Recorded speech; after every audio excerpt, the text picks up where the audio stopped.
Excuse me. What is your name? Hello, my name is ASHRAF. Hi, my name is ABDULLAH.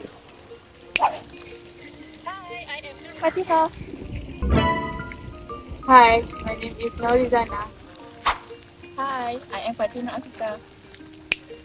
Hi, my name is HILDA SORAYA. Hi, my name is FARAHAZWA KHALISAH.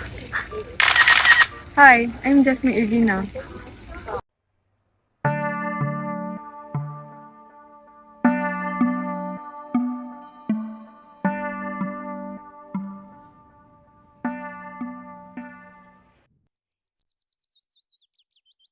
After the independence during the reign of Tun Abdul Razak as Prime Minister, Malaysia was the first country to introduce NEP by the government in 1970 in response to the consequences of colonisation.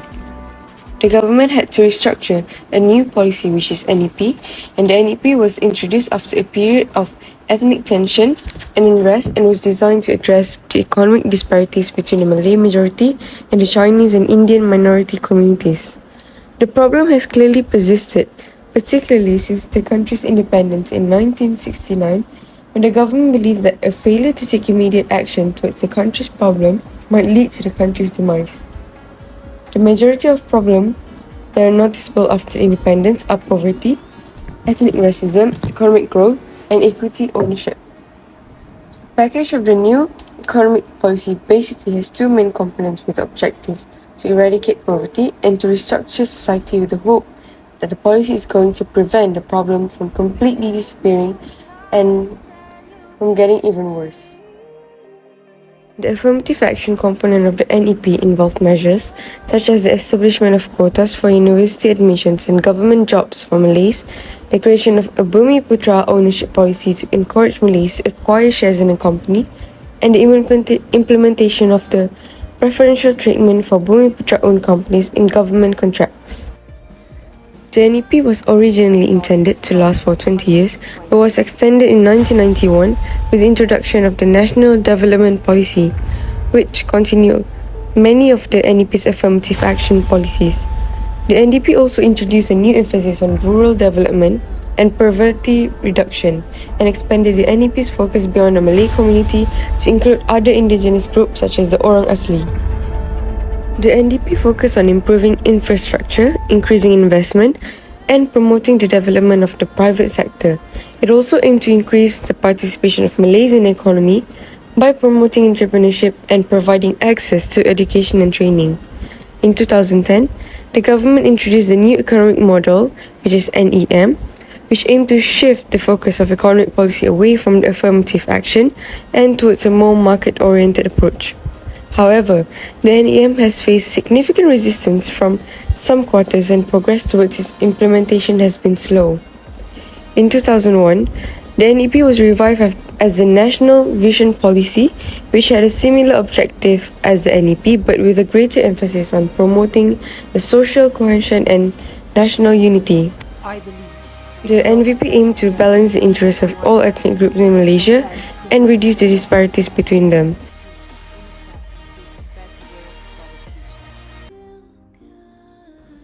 The new economic policy NEP was implemented in 1971 to address the problem of poverty, ethnic racism, economic growth, and equity ownership.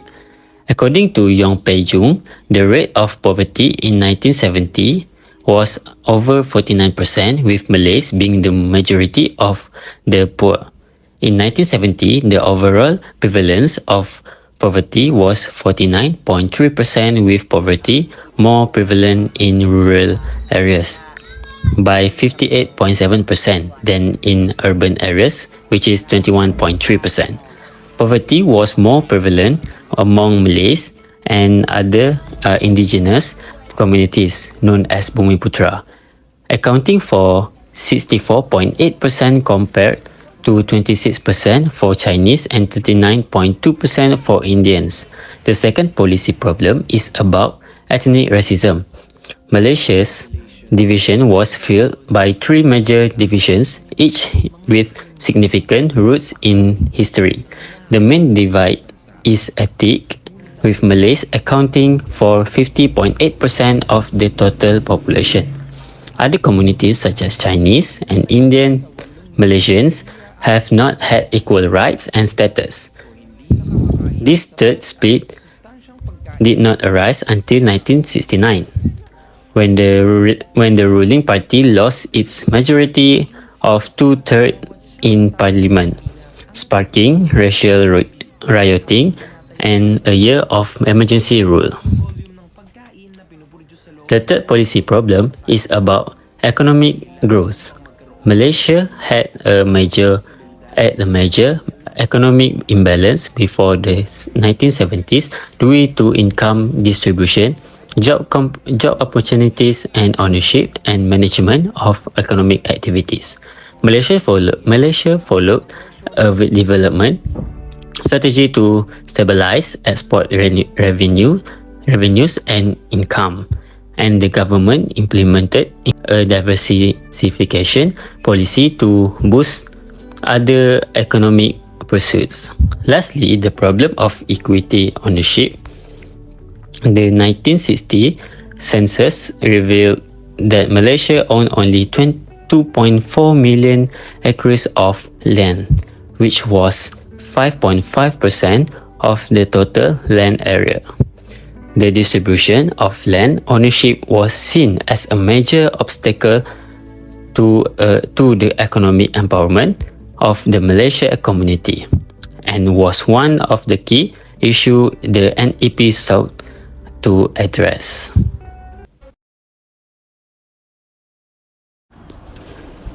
Moving on to the objective of NEP, where the first objective is to restructure the society.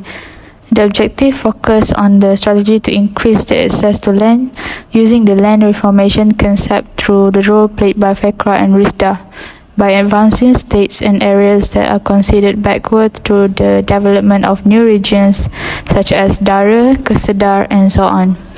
According to the Minister of Economy in 2001, the government has improved the productivity of the rubber industry, diversified into oil palm, and expanded rice and livestock production.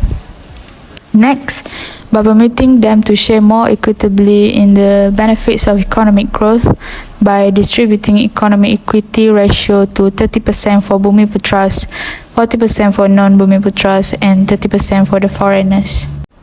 The second objective highlights the point to reduce and eradicate poverty regardless of their races. The initiative made by the government is by increasing job opportunities to the society regardless of their races. The aspect of human resources with priority to the development of skilled personnel through training programs have been emphasized. Increasing productivity and income level through the privatization program and through the government's export oriented by policy, having an open economy with low tariff and providing incentive for exports help to attain economic growth.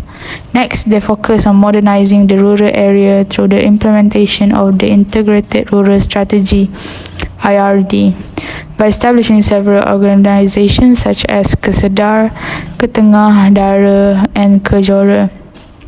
Lastly, the government focuses on improving the standard and quality of life in society through education by improving the access to education to all ethnic groups, both in urban and rural areas. For example, increasing the number of schooling and training institutions such as MRSM, vocational and technical school. The establishment of a full boarding secondary science school provides the opportunities for people from rural areas to further their studies in the science field. I will continue our presentation on policy evaluation. So the first one, we will look at evaluation of poverty. So by year 2000, only 8% of Malaysians were living in poverty, which is declined from 50% in 1970. So this is a result of the government initiative that supplied innovative resources, infrastructure, technologies, and also support service to the traditional common people in rural areas, so they could enhance their output and also income income. So between 1970 and 1984, Peninsular Malaysia's poverty rate considerably declined, falling from 49.3% to 18.4%. So with the exception of smallholder coconut farmers, poverty rates declined for all important target populations, and the gap between rural and urban poverty has narrowed. So the second one, we look at the evaluation on ethnic racism problem. So the new economic policy gave the native Malay citizens preferential rights. So by 1990, new development in Malaysia was discounted by 5 to 15%, and Bumiputra should have owned 30% of business equity. So despite debate over its impact, some claim that these policies have helped the growing middle class of the Malay ethnic group. But racial segregation in public school is everywhere, and it affects Chinese, Indian, and also the indigenous people in different ways. So Malay individuals enjoy an unusual number of public sector jobs and housing market advantages thanks to affirmative action regulations, while non-Malay political groups face discrimination due to the restriction of free speech. So the effectiveness of the NEP, which has been in place for more than 40 years in combating racial discrimination, has come into question. Next, we look at evaluation on economic growth problem. So Malaysia's living standard and social stability both got better in 1980s because of its high growth rate that kept going. By the end of the decade, the country's economy had become more diverse, its financial sector had been deregulated and liberalized, and it had become a developing market with a middle income level. In the years after the Asian financial crisis, Malaysia's economy had one of the strongest rebounds. This was due to the growing global demand for electronics and loose monetary policy. Investor trust was boosted by the fast growth of the cultural economy and gradual loosening of restriction on capital, and this made the financial system less vulnerable. And the last one, we look at evaluation on equity ownership problem, which is in the NEP, efforts were made to increase the equity ownership of the Malays in the economy. So data show that the share capital of equity ownership had by Bumiputra, Malay also other indigenous group, increased from 2.4% in 1970 to 19.2% in 1990. So the NEP in Malaysia has been criticized for creating a culture of dependence on government assistance, but there is evidence to suggest that it has been successful in increasing Bumiputra equity ownership and reducing economic disparities.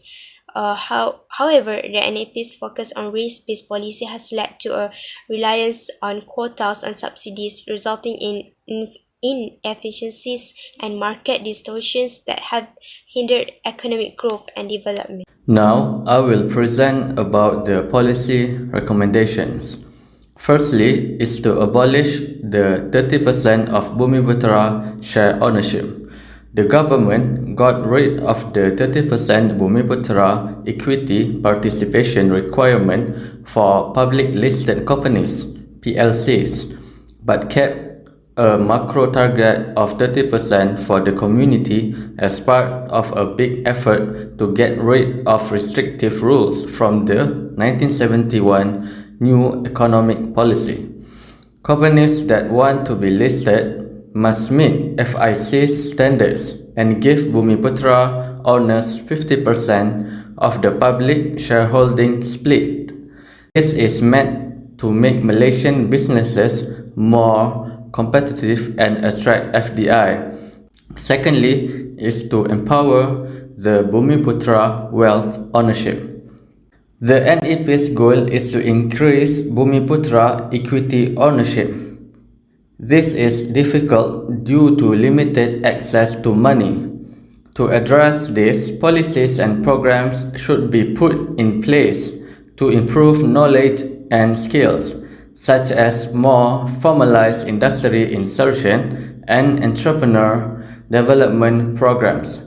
Institutions like IKM and Giat Mara should be upgraded to teach more in-depth skills, and investments should be made to get more shares of the company. Equinas will continue to fund businesses that are growing quickly and invest 10 billion ringgit Malaysia to double the number of shares owned by Bumiputra, a Malaysian ethnic group. PHB's AHB fund will be used to buy industrial properties and mixed-use developments in important urban areas. Next, we have come to the conclusion of the presentation. So it's true that the NEP has made the Malay's population economic situation better, but it has also been criticized for not working well and raising fear that it has made racial issues worse in the country. In light of this problem, it might be best to maintain the NEP with some modification. And some changes that could be made, including making the policy more accountable and clear, as well as making sure that resources go to those who really need them and not just to a select few. Our recommendation is to proceed with the policy, but with the necessary adjustments that are needed to reach all of the goals. To keep the plan from making racial division worse, effort could also be made to bring different ethnic groups together and help them understand each other better. Now, no matter how long the policy can be in place, it won't be enough in order to solve the main problem that led to the NEP in the first place. Progress must be made every day and every year.